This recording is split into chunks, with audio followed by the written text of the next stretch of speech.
Hello and welcome the lovely Martin to Getting a Lift. Now, wait till I tell you who Martin is, because Martin's business is extremely well known online. It really is, because you've worked really hard with the influencers to get your brand out there. So Martin's brand, you can actually even see it in the picture, is Homegrown Garden Centre. He's wearing his wee gilet. A wee bit of advertising there. Free advertising. We are sitting outside Homegrown anyway. But very few people, as far as I'm aware, actually know about Martin. And as you would expect for every single human being that walks the planet, Martin's got a story. And his story is very interesting. I only found it out last week and I was like, you need to come and tell the people this story because nobody will know it. That's the way I like it as well. Not anymore, because here he is to spill all the beans. Right, so tell us about Homegrown first of all, because I've just identified here that you didn't build that, and he says everybody thinks that I built it. You didn't build it. Can you say, actually? Aye. Listen, see if there is anything. I meant to say that to you before we press the button. See if there is anything I ask you that you can't talk about. Just say, or you'd rather know, just say you can't talk about it. But the garden centre, because this isn't your only garden centre. No, so I suppose Homegrown, this is kind of 5 years in the making, really. Do you know what I mean? Or 15 years.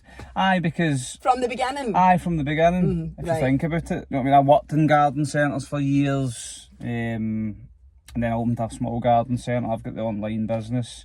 And Homegrown's just where I've ended up, and that's only been open for 6 months. So it's only 6 months. Well, it's 5 months actually. It's been everywhere on social media, everywhere. But this one, sorry to interrupt you, because I know you've got two. You've got the one down at the West End, but that one, I've not seen that on social media. It's difficult to get that one to spread as far because it is a much smaller centre. Do you know what I mean? It's not got a coffee shop, because that's sadly for me, who is a garden centre guy.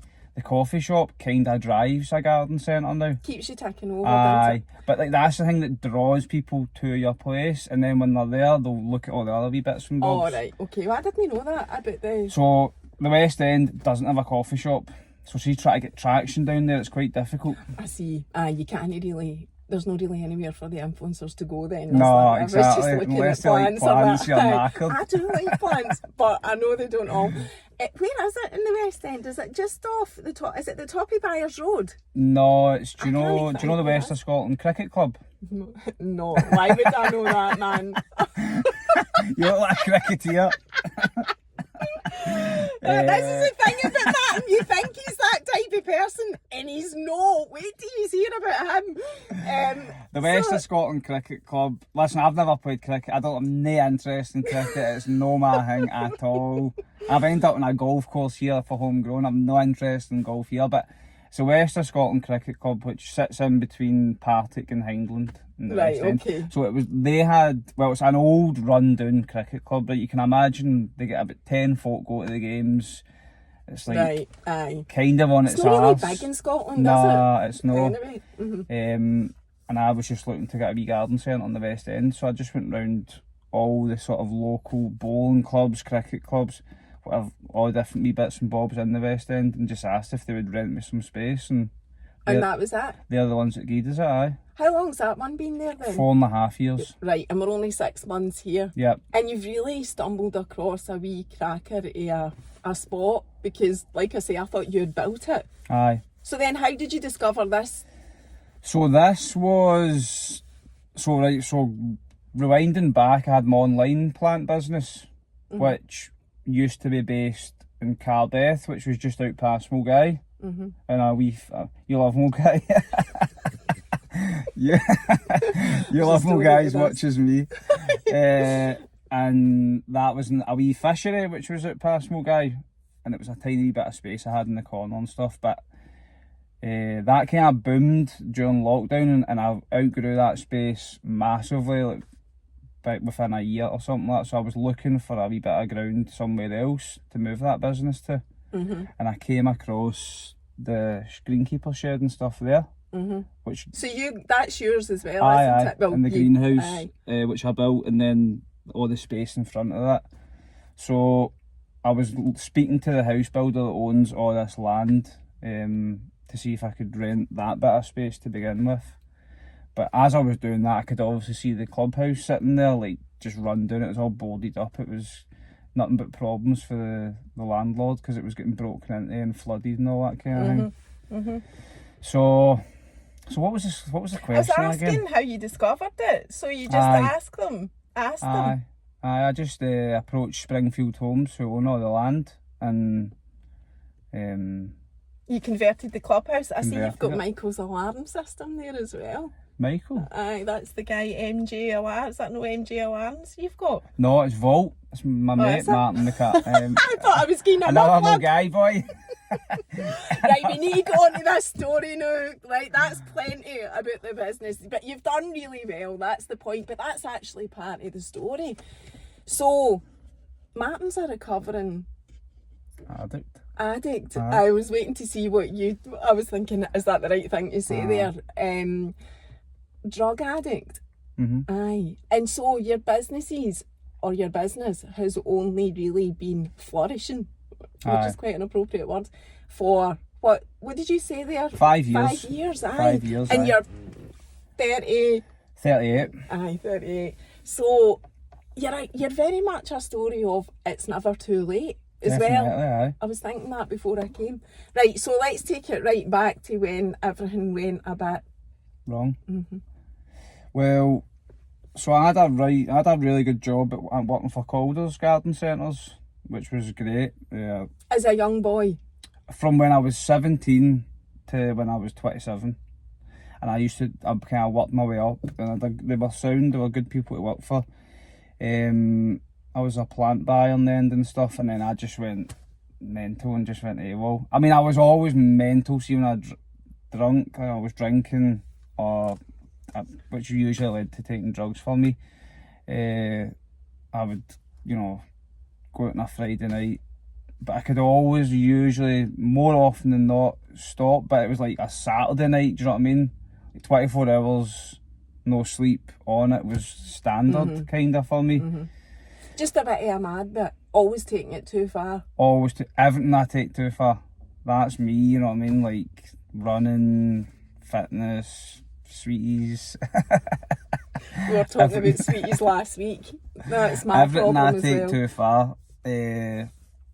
So I was working at Calder's, a bit mental with the drink and the drugs and stuff like that, but I was always responsible and stuff when I was in work. I held myself together and whatever else. And we talked about, I asked you last week, and it's just so that folk know, there was never anything, or was there anything mental health wise that ever played a part in that, or was it always just that you were a young boy, just one of the types of people that takes everything too far? Just take everything too far, I think. Aye. But don't get me wrong, see when I left Calder's, and then things got really mental. Like I had no, because that was the one thing that kept me in line, was my work, if you know what I mean, knowing that I had to go into work on whatever, Monday morning or whenever it was. I always could kind of rein things back in, but see when I had that freedom of not, there was just nothing reining me in, and I was just on it all the time, like 6 out of 7 days, 7 days, do you know what I mean? It was, and by that point, like the kind of fun of, you could say, was like partying with your pals and all that was all kind of gone. It was just sitting about houses. What came first, the drugs or the alcohol? Alcohol, aye. From going right back to when I was just really young. like, aye. Drink, like when first drinking, like obviously when you're a wee guy, do you know what I mean? Bottles of Mary Down and all that. Quarter bottle of vodka and a third and a half. Aye, just building it up. Aye, but So see the plants, getting into the plants, is that a trade, or was it just a passion that you had? so when I got that job in the garden centre I used to work for, what actually happened was, because I was thinking about all this because I knew I was coming on here, was planning it, I know, what I was going to say. I got that job in a wee garden centre and I didn't like it. I'd been working there for about a month because you had to work weekends and I hated that. So my dad had a heating and plumbing company, And then I was like, I'm going to go, because I'd been dead against working with my dad because he was crab at his end, man. He was so moany. But after working in this garden centre for a month, I was like, I'm just going to go and work with my dad. That'll be fine. I'll get an apprenticeship. So that was fine. Handed in my notice to the garden centre, and then my dad actually had a heart attack and he passed away. So at that point, I just went back to the garden centre and said, Can I get my job back? And it was as easy as that. Aye, they were sound. And then once I get going with it, I realised it was quite a good job for me, because I'm quite artistic. I like making things look good and all that, and that's what it was. A lot of it was to do with that, making things visually look smart and displaying things nicely, and you're always doing something different. Working with plants and all that as well is therapeutic. Do you know what I mean? No. Listen, you're preaching to the converted with that. I know nothing really about gardening, but people, I don't think, appreciate that actually you don't need to know anything. Nah. You don't. It's just to look nice. I do think, we're digressing massively here, but with gardening, I do think you learn as you go along. So you buy plants one year, then you learn that your garden's full of slugs, and then you learn the plants that the slugs like, and then you and you just learn as you go along. Exactly. Things die and you go, right, I'm not going to be buying that again. Things work really well, so you go, okay, I'll get another variety of that plant. That is it. And it's not actually just about the plant, it's about where your garden is, what the soil's like, what the drainage is like, because some plants like it really wet ground and others don't, and blah blah blah. And then it's just down to what looks good. If it looks nice and I've not had it before, I'm going to try it. Exactly. So gardening's so easy, you don't need to know anything. Right, that's the geeky bit. I know. So I get you. My point is, I get what you're saying with the plants, that it was allowing you to really explore your creativity.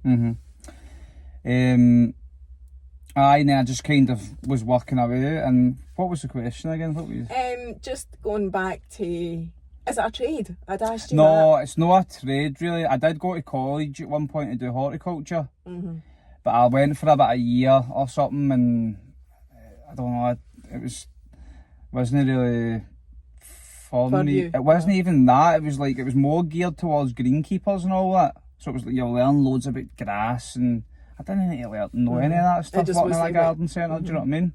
It just wasn't what you wanted. So I just learned more on the job. So were you off the rails by then? Oh no, man! That was years before I was. I mean, my mum would probably say I was off the rails. Do you know what I mean? But I wasn't like off the rails. It wasn't until I was 27 that I went like properly off the rails. Right. And that lasted about 3 or 4 years. So what age were you when your dad passed? 17. Right, so that's a good 10 years. So that didn't affect you. I suppose that's the point I'm getting to. Do you know what? To. It did in terms of... upset? No, I don't know, man. Big grief? We were kind of strange, man, family, in the sense that, I don't know, it was like, we just kind of got on with it, do you know what I mean? We hardly spoke about it. It was just, it was sad and all the rest of it, but it didn't really affect any of us that much. My big brother, he worked for my dad at the time, and he took the business on himself and stuff, so, and he was with my dad when it happened, so he probably got affected the most. But so right, so it didn't, I suppose what I mean is, it didn't actually, that incident alone didn't put you off the rails, that thing in your life with your dad passing. Obviously it was upsetting, it was your dad. Right, so you're working in Calders then, 27, what age were you? I've lost track of where we are 17 now. Because this is your life. Right. I've lost track of my wee times, man. Right, so I suppose take it for when you just then started to go off the rails. Because there's nothing significant in your life from when your dad passed to you going off the rails to talk about it, or is there? Nah, like I say, I was always just mad with drinking and taking drugs, but I was always work, that was the one thing that kept me in line. But then when I left that job, that's when it was just carnage. So when you were working, you were basically a high functioning addict? Or were you not taking it? I don't even know if I was an addict. I think I had all the kind of, like, see when you go, because I end up going to the meetings and all that kind of stuff, and you learn quite a lot about it. And I probably did have all the traits of an addict, but I wasn't like a functioning addict, because I was like a binger, if you know what I mean. So I wouldn't drink for 2 weeks easy at that point or whatever. But then when I went out, I was ready, man. I was choking to go and just get on it for days, you know what I mean. That was kind of it. But when, as I say, when I left that job, that's when things just went mental, and I was just on it constantly. And you've talked about the drink, you've not really talked about the drugs. So how bad did it get? Like every day, basically. Were you working? No, I didn't work for 4 years. Right, so we've not talked about how you weren't working. So when I left Calders, I wasn't working. But did you get made redundant? No, I just left. You just left? Like my things to me. I want to say a blaze of glory. It wasn't a blaze of glory. It was a blaze of fucking just a riot, man. But why did you leave? Is there any reason for it? Did something happen? There was a few things which probably I'll not talk about, but it was just one of the. I was just off the rails. That's all I could say. That was your fault. It was my fault. My fault. Okay. Although I did try and blame them. At the time, as we do, everybody does that. You blame until you take responsibility. You blame everything and everybody else. And I was just bitter, man, at that point. You know what I mean? Because my life just wasn't the way I'd hoped. That I'd bought a flat in Summerston. I was staying down there. The girl who I was going out with, I'd split up with her, so things just weren't probably the way that I would hoped. Right, so that's that. So you bought your flat in Summerston. Sorry, I keep interrupting you, but it's because I know some of your story already, and I just want to make sure that we get it all. Get it all covered. Aye. So Summerston, you said your life wasn't going how you planned. What had you planned for your life?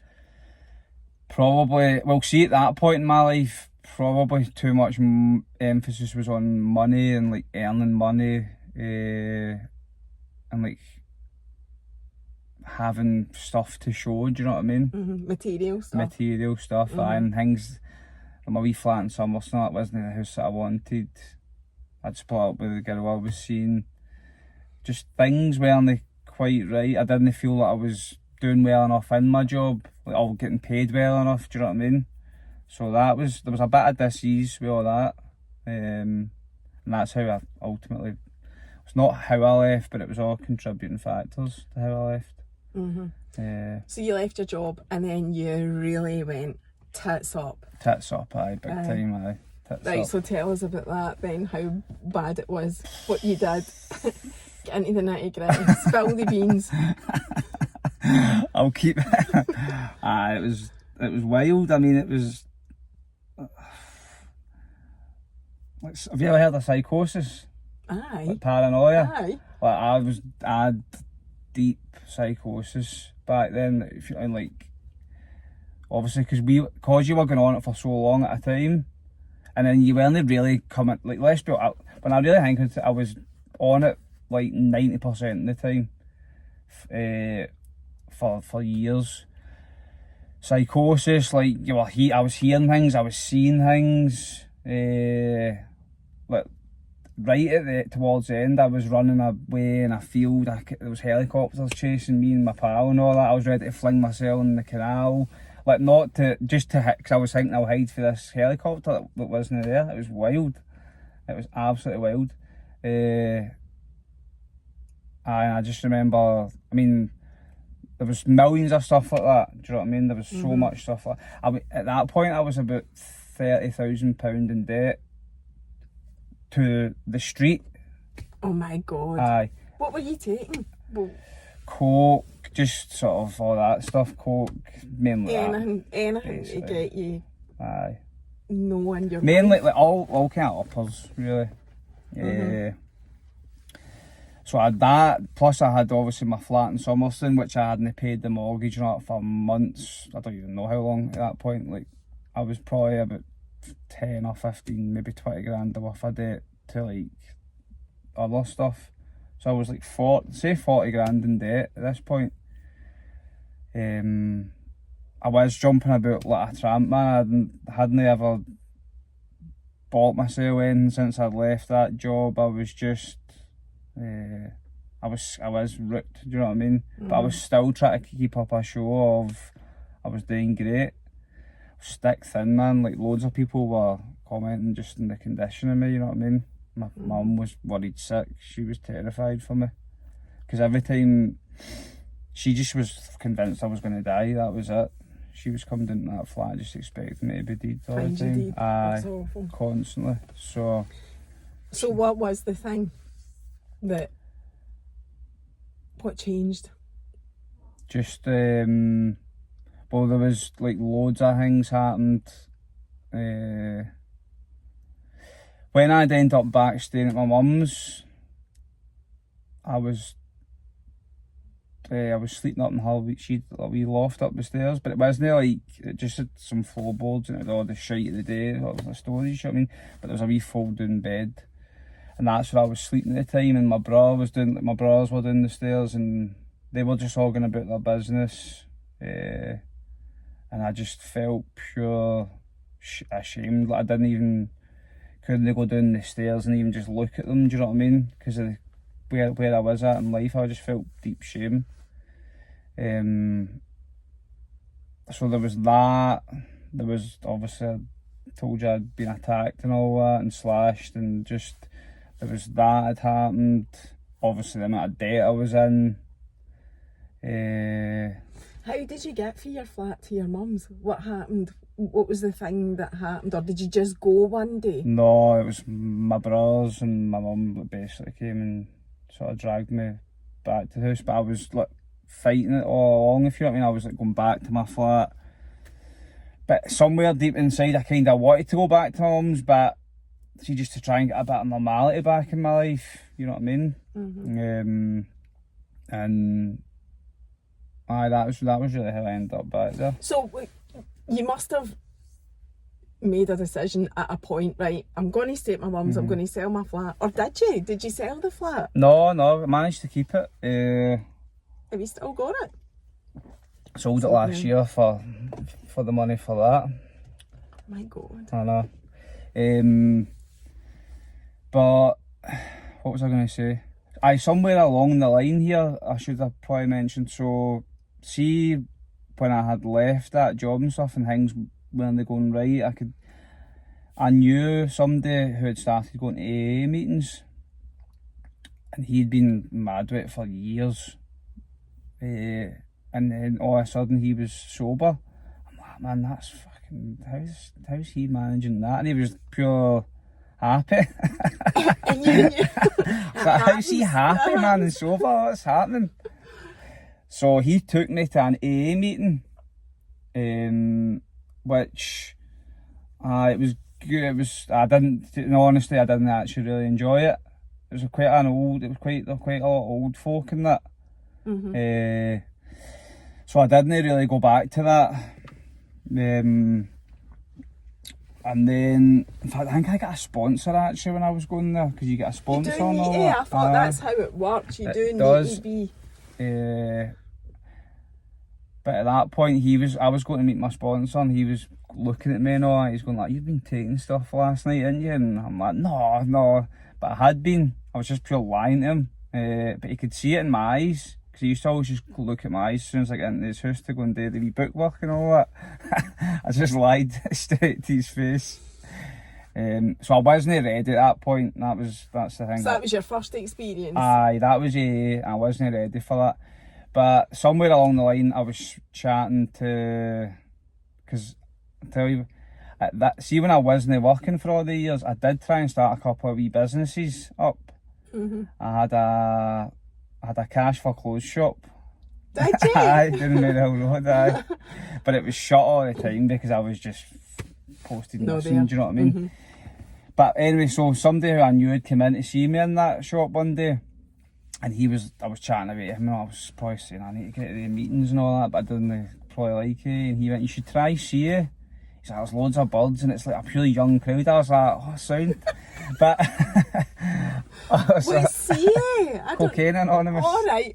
Ah. I didn't know that. I mean, I know there's Narcotics Anonymous, Yep. but I didn't know there was Cocaine Anonymous. Aye. So there's CA. So when he'd said that to me, somewhere in my mind I'd put that somewhere, but I didn't go straight away or anything like that. And then it wasn't until however long later, when things really were just out of control, I was just desperate enough that I just thought... It just got that bad that you knew you needed to do something about it. Aye. And I actually knew someone... I'm sure I'd just had her on friends on Facebook or something like that. I knew somebody who actually took me to my first meeting. I think I just messaged her and said, "Is there any chance?" And she took me to a meeting on a Saturday night called Saturday Night Fever. It was mobbed, man. There was like 150 people there. Like, Oh my God. pure, like, vibrant and all that. I was like, whoa, this is, like, I don't know, I was like, this is actually... That sounds amazing. I didn't know that existed. It's quite... it's good, it was good. It's understandable why it would be buzzing on a Saturday night, because Yep. that's the night, but obviously Friday night and Saturday night are the two main nights that people are out getting mad with it. So if you've got somewhere else to go and I you're know. an addict, that's a saviour, a lifesaver, Aye. in fact. It shows you how bad the drugs problem is, though. I mean, I know it's It's bad, rife. but it's so bad. I Aye. don't think people appreciate how bad it is. No, it's terrible. Especially for young men, it seems to be more of an issue. I don't know if it's easier for women to say no. I don't know. I'm not speaking for experience because I don't know, but it looks like that when you hear people talking about it, that Aye. men especially struggle. It's absolutely rife.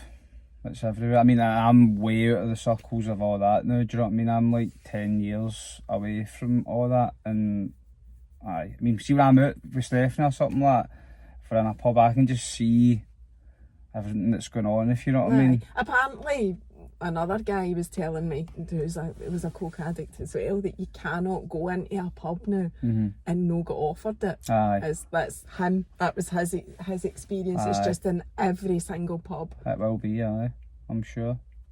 Right, so what happened then with this CA? Was that, did you join it? So CA, aye, because I had a wee bit of experience with the AA thing, I knew the kind of things you had to do. You had to join a group, you had to get a sponsor. So I just joined that group that night, that Saturday Night Fever, my first meeting I'd went to. And I got a sponsor quite quickly. And then you start going through the 12 steps, it's called. I was going to ask you that if it was the same. They're pretty much the same then. It's very, very well.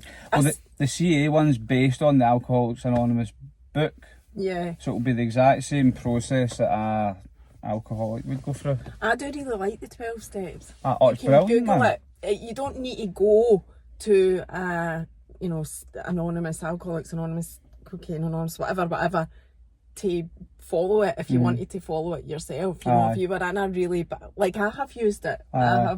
I do really like it. It's Yeah. the only difference is, and I haven't been to any meeting, they are very religious at the meetings. I believe that's what I hear people saying. They're not religious, so they're spiritual. Well, I was which just is going to say different. that. Aye. They don't like... So it isn't religious, it is all about the spirituality. all about spirituality. It's no religious. They don't care if your God is a chair or your God is Jesus or it's Allah or whatever it is. It's just, it is whatever your God is. If that's the thing that you can channel into, because they can't talk about like a higher power. Yeah. So if you can channel into whatever that is, then that works for them. Right. That's So- good to know, because I did actually think it was religious No, rather than spiritual, It's no. which is good. So, and we were talking about this last week, did you become spiritual at that point, or were you Aye. already spiritual I wasn't spiritual, no. at all? Well, I was brought up a Catholic, but I kind of fell away for that, like, as soon as I could stop getting dragged to the chapel on a Saturday night or a Sunday, do you know what I mean? It seems to be the way, because Lola's like that already. Aye. I've talked about this, her and Keith are Catholic, but I'm spiritual, but Lola can't wait to no have to do it, whatever, and that's fine by me. That's her choice. Yeah. I'd rather she was spiritual. The thing is, she might come back to it though later on. Do you know what I mean? Once she kind of finds her own path, essentially. And that, for me, as her parent, is all I want, is for her to have a choice of having something. But it's the spirit. See, as a parent, I felt that, and Keith's Catholic anyway and wanted her to go to the Catholic school, but I felt that was the closest thing, education-wise, that I could get her to for spirituality. Does that make sense? Do you know what I mean? That is why I was all for it. No, because I'm that of that faith, because I'm no. But anyway, so talk about spirituality then. I knew I was going to ask you about that, but didn't actually foresee how deep we would get with this, because for you to actually then just have a bit of an awakening when you went, that's what's happened. Because you weren't spiritual before you went. Well, what did you expect? Did you expect it to be like that? Well, a wee bit because of the AA thing, but no, I mean, I don't know, I was just happy to go with the flow and just see your sponsor, he's saying do this, do that. I was just happy to just do what he was saying, because I was just happy to have like peace, a wee bit of peace in my life at that point, and I wasn't getting mad. He was saying you need to say a wee prayer every morning, prayer at night, do this, do that. And for when I started saying a wee prayer in the morning to a wee prayer at night, and I still do that to What's this the day. prayer? What is it? Just thanking God for... Say it, I want to hear it. It changes. I'm embarrassing you. Oh, do you change it? Aye. So I wouldn't I don't have like a specific prayer. But there is prayers and all that you say at the meetings. You all say the Serenity Prayer. Because I actually don't go, that's a wee disclaimer, I don't go to the meetings anymore. So... But you did for a while. I went for 2 years. Do you know the Serenity Prayer off by heart? Just for people that maybe don't know it. About control, God give me... grant me the serenity to accept the things I cannot change, the courage to change the things I can, and the wisdom to know the difference. I think that's part of it. Aye, so it's basically, it is what it is. It's a prayer that just means it is what it is. Don't try and just accept. Acceptance, that's what they say at the meetings. Acceptance is the answer to all my prayers today. See, if you can just accept anything, like you're just... it removes the power of anything.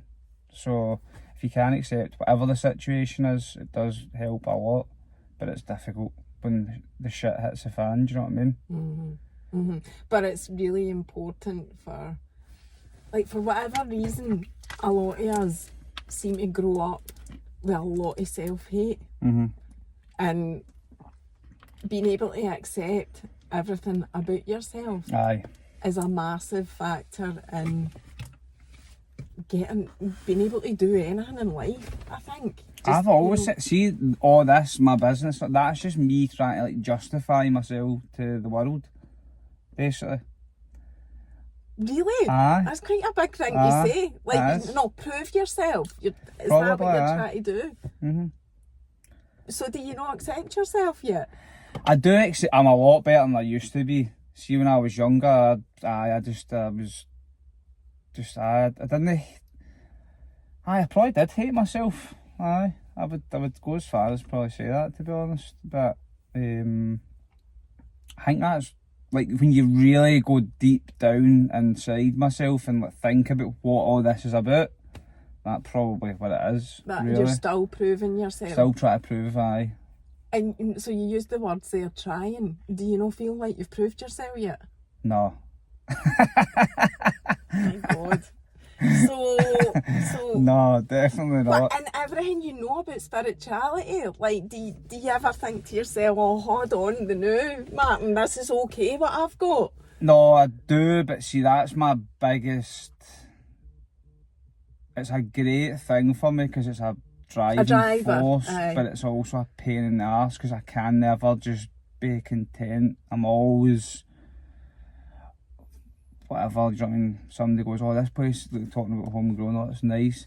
Wait till you see it next year, wait till you see what I'm going to do next year with it. You just reminded me, something that keeps sticking in my mind about you, about the conversation we had last week, and it's mental. I asked Martin if they were having Santa at homegrown, this year because they're just about to get organised with the Christmas stuff and that. And he was so serious about it. He went, no, if I'm having Santa, he's going to be the fucking the best Santa there is. So I'm not having Santa this year because he's not going to be just your average Santa. But you were dead serious. And I was like, really blown away by that. I was like, oh my God, that really gives me an insight. And it's it's a credit to you. Don't think I love that. That's what I'm like. Nothing's a half measure, right?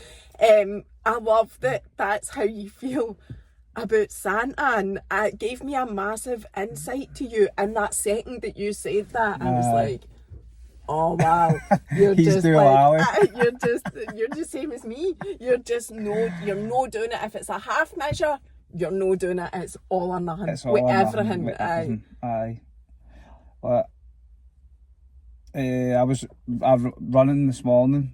See, everything, I just rip the arse out everything I do. It's like, I can't just go a wee run. It's got to be a big run. And then I'm trying to be a faster time. Then it's got to be a longer run. Do you know what I mean? It's great because it means I can get loads of things done, but it can be a pain in the arse. Like if I do just want to go and it could be relax, you know what I mean? Debilitating. I get that. And you know, I think it is a good thing. And it's also a bad thing but it's about, like, it's the difference between no currently being an addiction and no being an addiction. You know, I think it's about channeling your energy and that whole addictive personality into better things. But then, as you say, also no getting so like consumed by it that you can't even enjoy yourself. Relax. I know. And is that the stage you're at? Like, well, I work 6 days a week. I have 1 day off a week, which I'm actually alright with. And we do stuff on a Sunday, say like we go for something nice to eat, blah blah blah. Is that your day off? That's my day off, I always take a Sunday. But I am all consumed, man. I'm like, from when I wake up, I'm a mad early riser, so from when I wake up to when I go to sleep almost, I struggle to even watch stuff on TV because I'm kind of watching TV, but I'm actually thinking about X, Y and Z. So it can be a pain in the arse, but in a way it's kind of who I am, so I just need to accept it. Manage it. Mm-hmm. You know what I mean? And do you ever have to like take a step back and go, do you know, I need to slow down or I need to stop or whatever? Do you ever do that? Kind of, aye. But on the flip side to that, what I would say is I'm the happiest I've ever been in my life, you know. Aye. Well, that's what it's all about. It's actually about your mental health. You know, so long as you're alright, it's not for somebody to say you shouldn't be doing that or whatever. It's aye, that is the bottom line. I'm the happiest I've ever been. Do you know what I mean? I've got Stephanie, my wife, and I've got all this. Do you know what I mean? So I've got my family who they fucking hated me at that point as well. So things are going well. Mm-hmm. But sometimes I do just wish I could just take my foot off the gas a wee bit. And you just can't. You just can't take your... Probably if I really like... But then I don't know if I done that, if I would then not be as happy. Because I feel like I'm always wanting to accomplish things. Mm-hmm. So that's how I've always like got the next thing, got on to that. And then it's like, okay, I've got that done, so let's get this done, let's get that done. But see, if I felt like I just didn't have these things to do, these hurdles, I don't know if I would just feel a wee bit I don't know if I would actually enjoy that. Aye. Do you know what I mean? I know, I get it. I totally know what you mean. So see, going back to I've got so much to ask you now, going back to the spirituality thing, and you were saying, like, you weren't spiritual until you went to the CA, and you were doing the praying and all of that. And you're spiritual, you're not religious, but you did mention God. When you're praying, do you pray to God or do you pray to the universe? Because I use the word God as well, but I don't actually. I'm not religious either, but it's just what we know as the universe. No, I use the word God, aye. But you're not religious. I'm not religious, but I'm not religious, if that makes sense. Like I don't even... You do believe in a higher power because you told me that. Aye. So there's that. So I mean, God is the same as the universe, Aye. kind of, anyway. Yeah. In my opinion, because it's all one energy. But I mean, we could get really deep about this, but we'll know, because, you know, it's... No, it's like you say, I kind of think of it as like the universe. But Stephanie, obviously, my wife, she's, all her family are really, they're Christians, and they're really religious. We are going to have Stephanie on she's one getting- day. So Stephanie, if you're watching this, we need to get a date in the diary, because Stephanie's got a story as well. So I don't want to ask you about that, but I know that she is religious, and I'm dead interested in it. I haven't asked you how you met Stephanie, actually, because you got married. You got married later in life. That's top secret. Is it? That's top Oh, secret. that is rubbish. Will Stephanie spill the beans on that then? We'll put it in this night, and then I'll make sure Stephanie's alright with it. Aye, if she doesn't want it. No! No! I did not know that. Right. But Stephanie, actually, and this is... See, did meet all the birds at the sea. That's exactly what happened. I was loving it. But Stephanie... Right, that's fine. Don't say any more about that, because that is Stephanie's story to tell, right? That's fine. So that's fine. That's how you met her. So how long ago would that be then? 10 years? No, I met Stephanie 6.5 years ago, roughly. Right. Oh, so you haven't. So you only got married A last year and a half, really. Aye, there you go. Yep. Mhm. And you don't have kids? Or Not do you? yet, but No. that's Is that in the plan? next. That's next in the agenda. That's lovely. Aye. I would never usually ask somebody like that, but it just came out there. That's lovely. That's next. So- So hopefully that happens soon. Do you know what I mean? That's because we are getting on a wee bit now too. So we're not young. Do you know what I mean? Is Our Stephanie kids, younger than you? same age, exactly. Right. I was 38 when I 2 had months. Lola. Oh well, yeah. I've only got good. one as well. Aye. Aye, she's got plenty of time. That's what my Life gran in used the to old say dog, to me. yeah. Plenty of time. Right, so that's how you met Stephanie. Oh my God. So I want to go back to the spirituality thing, and I do want to ask you about like when will you finally go, right, that's I've achieved something new. Probably never, but I'll ask you anyway. Right, but the spirituality thing, so you went to CA, and that was when you became spiritual. Was there any experience though that, I know you were desperate for just to feel better and for to get the support and for not to be on the drugs and your life to feel normal, but was there a moment or a defining moment where you thought, there's something in this? Just when the way I just stopped getting mad with it, and I didn't even want to get mad with it anymore, was enough for me at that time. Like from when I started, as I say, saying my prayers and all that, at that point, I didn't even want to get mad with it anymore. It was weird. It was like, and before that, obviously I had been off the rails for 3 or 4 years or whatever it was, which was horrendous. But before that, even when I was on the rails, see when I wasn't mad with it, I was choking to get mad with it. Like I was building myself up to. Whereas see, once I started going to the meetings and doing all these wee things, it just left me. It just, all that just went. You had no desire. No desire at all. So in your mind, do you feel it was the acceptance of the universe or the God, whatever, that helped you? Aye. Yep. And that was it? And I still say my prayers to this day. Which seems mental to... I don't think it is. I think, like, even in life, like daily life, when things are happening, I find myself going, please God, don't let that happen. Aye. You know, like, or please help me with this, I'm struggling, or whatever. I wouldn't actually go, oh, I pray, but actually I do, because I do that. Please help me. I do that all the time, you know. But do you know what's even more powerful than prayer? Gratitude. See, having gratitude for, because I've got a wee gratitude thing I do. Says the man that's not happy with I anything. know. Aye, that's true. No, but I'm really happy with everything, but I always want more. That's the thing. But I'm really happy. Like I've got a wee gratitude journal. And I've put in 3 things every single morning that I'm grateful for before I start my day. What was on it this morning? Coffee, being able to do fitness, and I think I got a good sleep last night. So did I, funnily enough. Which I didn't think I was going to, because I knew I had this today. So He told me he wasn't going to sleep before it. So that was the 3 things. But don't get me wrong, I mean, they're always kind of roughly, they do kind of roughly stay the same. Aye, I was just going to say that. Stephanie, do you know what I mean? My family, things can be going well in here, I'm grateful for that. Do you know what I mean? There's only so many things, but it's powerful. And have you heard of Joe Dispenza? Aye. I've heard of them all. I've researched them all, man. I've watched all their videos about 1,000,000 times. Aye.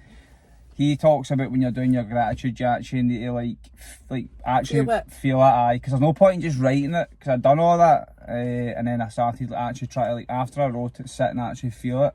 Because he says it's kind of powerful. Aye, it's more powerful if you do it that way. I very rarely write it. No, I think the writing part is minimal. And the whole, like, energy of it, aye. Because you do have to turn it into energy. It's like quite a powerful thing to sit and just focus on the energy of it. Do you do meditation? Aye. I do everything. Because I'm crazy.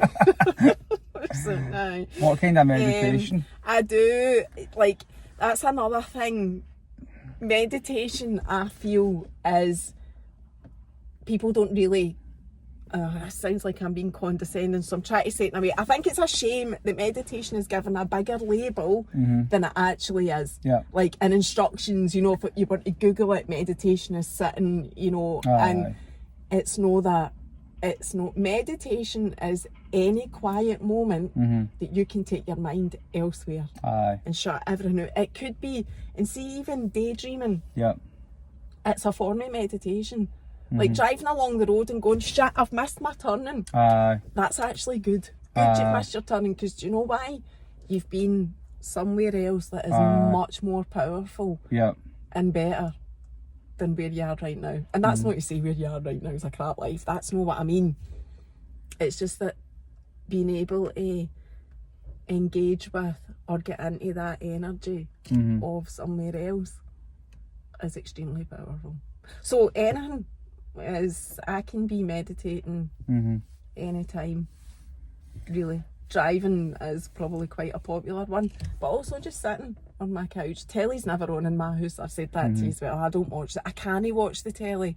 And if I try to, I zone out so quickly. And I'm actually finding, even with Keith and Lola, especially Lola, who talks all the shite of the day, that sometimes when they're talking to me, I'm like, oh my God, you've just said like 15 sentences and not one of them has went into my brain. And I've had to go, like, I'm like this, and I've had to go, gonna say that again, because I've zoned out that much.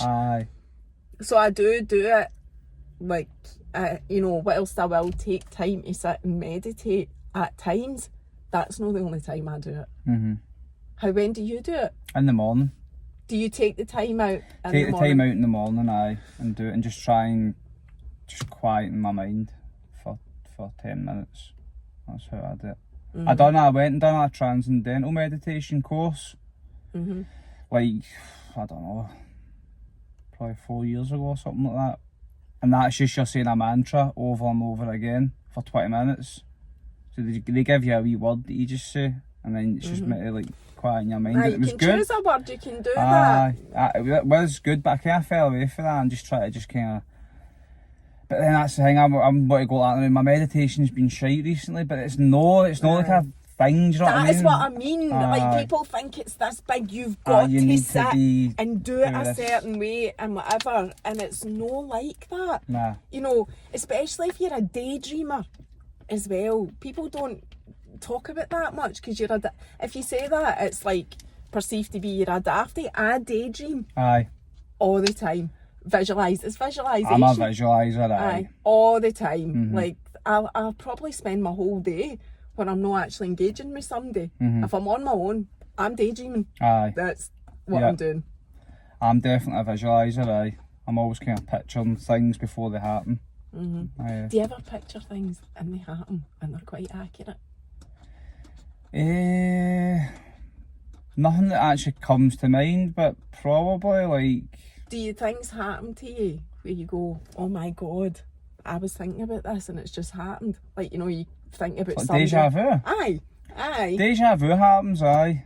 But I just put that down to something else. I don't know. I don't know what deja You vu don't is. really, aye. Right. Okay, I'm backing up the wrong tree with this. These types of questions. That's fine. So you've always been spiritual since you started your recovery, then, Aye. and that's what's kept you Yeah. on. And you've never, or have you had any dips along the way since then? I've had a couple of blowouts, do you know what I mean, with drink. But nothing even close to the way things were. Nothing like it, do you know what I mean? I've learnt a few hard lessons along the way with that. I went to a stag do, my brother-in-law, and it was just...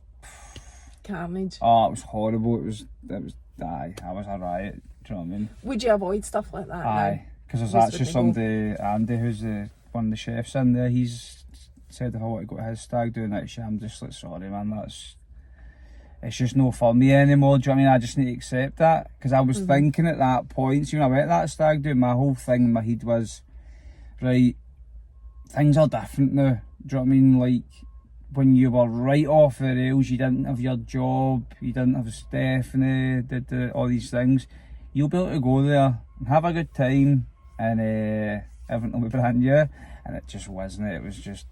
Was that quite recent? That was about, what would that have been, maybe 4 or 5 years ago? So just after you met Stephanie then? Not long And you just- after, aye, and I was just a riot.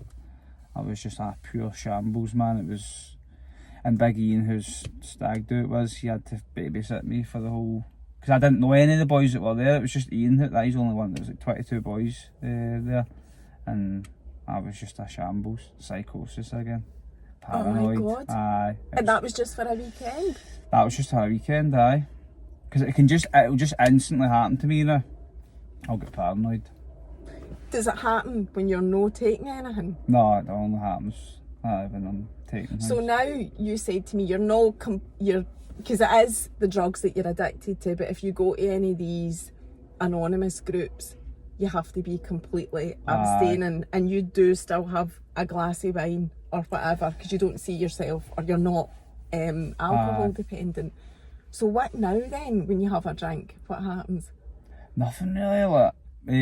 But again, see for me, it's like put me in the wrong place, and this isn't me blaming people, but like see if I go out with a group of my old pals in a pub, it could be quite different than if I go and have 2 or 3 beers. If I had 2 or 3 beers with Stephanie with a meal, it'd be totally different to if I was with my pals in a pub and I had 2 or 3 beers.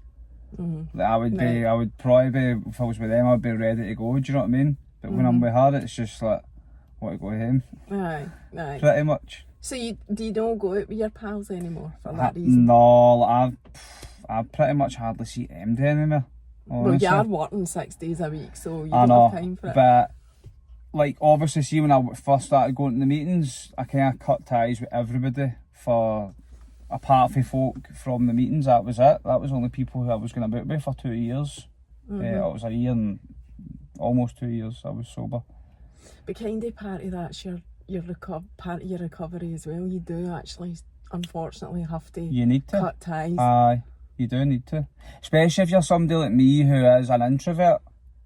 So I'm not like one of these guys that can go and would go sit down the pub with folk drinking and I wasn't drinking and have a great time. I'd rather sit in the house and relax, you know what I mean, and do that.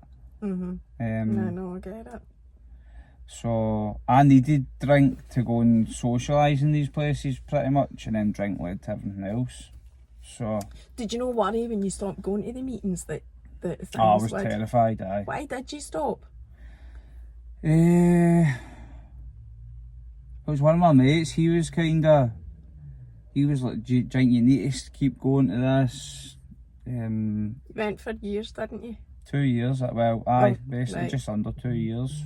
Aye, so he said, Jink, you need to keep going. Aye, well, I think you might be fine with it, and then I started thinking about it, and Aye, I just thought, do you know what? I'm gonna just. I actually went and got a pint. Just to, Oh my God. Don't do that. I know, I don't do that. I Anybody feel in that's recovery. And I had a pint and then went home and it was fine. And was that but just to prove to yourself that you could go for one pint? I don't know what it was. But see, to be honest, I'm kind of glad that I stopped going to the meetings, in the sense that I think they would, I know they would be, like, my sponsor and that would probably say to me these days, like, you're obsessed with work. You're just like an addict, but you've got replaced it with work. And then I would be carrying probably a load of guilt and all that, do you know what I mean? For, like, being mental into my work. Whereas, like, I've just focused on this since I left that, and just building everything up the way I have, and it's obviously been good. Aye, well, Do you know what I mean? aye, you're allowed to say that you have achieved something, and it is really good. Like I say, it's well known. It's a well known brand. In just the last 6 months, I can't believe it's only been 6 months. I mean, I knew it was new, but I didn't realise it was as new as that. I did think it was purpose built. Do you think you're now? No, because you've said you're no. I was going to say at the point where you're happy with what you've achieved. Do you feel that you do have something to be proud of? Though? Like your mum and your brothers now, you've like. No, I definitely feel like proud of what I've achieved. I definitely do, but I just always still think there's so much more. What is there so much more? Can you tell us what else you want to do? Well, we know Santa for one. It's got to be the best Santa in Britain. I'll be doing to see Santa. Inspection. I'll tell you if he's the best Santa. I had to complain about Santa one year, but we'll not go doing that. Aye.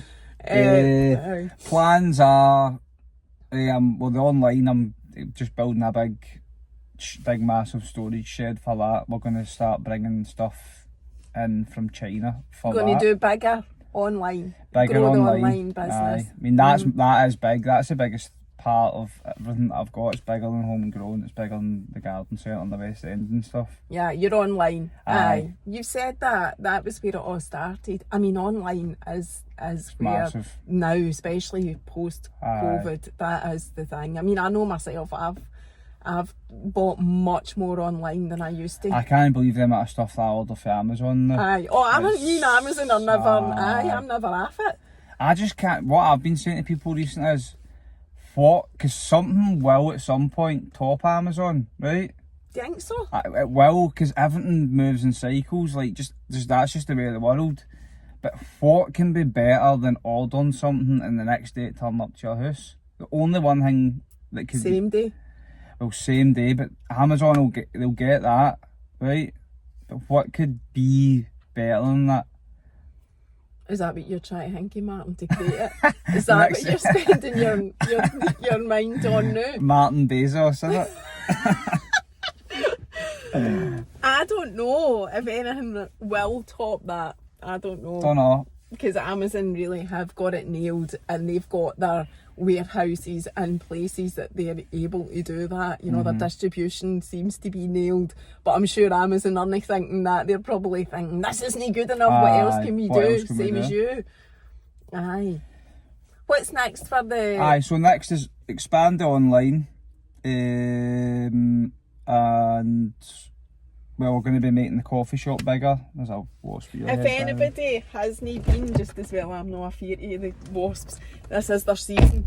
If anybody's not been, so I'm giving you a wee plug here to Thanks. Homegrown Garden Centre Coffee Shop. It is like no other coffee place in a garden centre. Always reminds me of my gran wanting to go for the Scotch tomatoes down the Clyde Valley. We come from Hart Hill originally, and during the summer we take a wee trip down to the Clyde Valley for the Scotch tomatoes and a cup of coffee. And that's what it comes for that. It's quite a historic thing. They going for a coffee at the garden centre. Aye. You really need it in a garden centre now. It's a big part massive of it. Thing. Aye, but yours is quite different. I do think you've got a wee bit of a monopoly with that. I don't know any other garden centre in Scotland that's got a coffee shop like yours. It's lovely. No, I don't think there is, to be honest. Like, serving the kind of food that we do, it's a wee bit more...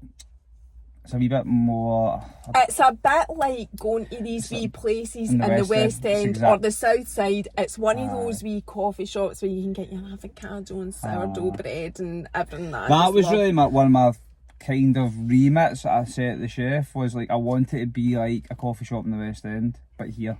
So when you're making the menu up, this is the kind of style of stuff that we need to go for. Don't think like a garden centre coffee shop. You must have had to pay more for a chef to do that, because I have, even just the running costs and everything, yeah. it's table service and all the rest of it, so it's like a lot more expensive than if I'd just done it like the usual way in a garden centre where I can retrain all that. Yeah, you can see that though. I mean, I absolutely, you get what you pay for. I said that to you. You can see that. And also the surroundings. It's a beautiful coffee shop. You need to go. If you've not seen it, have a look online. You've got pictures of it on your website as well. It is really nice. So that's us plugged, yeah. Yep. I'm trying to think if there's anything that we've missed. Was there anything else that you wanted to say? No, I just want to get this over, man. Well, look, 1 hour and 1 minute. You've done really well. Well done, Martin. You did really well. Cheers. Thanks for doing it. I'm looking forward to Stephanie coming on and telling her half of that story. I can't wait to hear it. So we'll see you next time. Thank you. Cheers. Bye.